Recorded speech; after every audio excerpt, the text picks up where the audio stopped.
Today, I will talk about an unsung Indian cricketer who really deserves more respect, but still now he is unknown most of the Indians.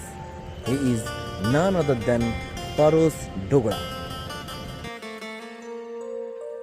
He started his first-class cricket in 2001 as a cricketer of Himachal Pradesh, but right now he is playing as a cricketer of Jammu Kashmir from 2024.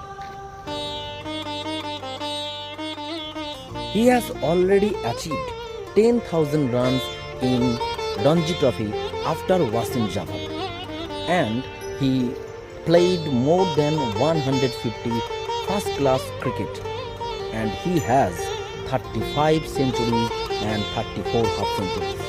But still, he is unknown to us.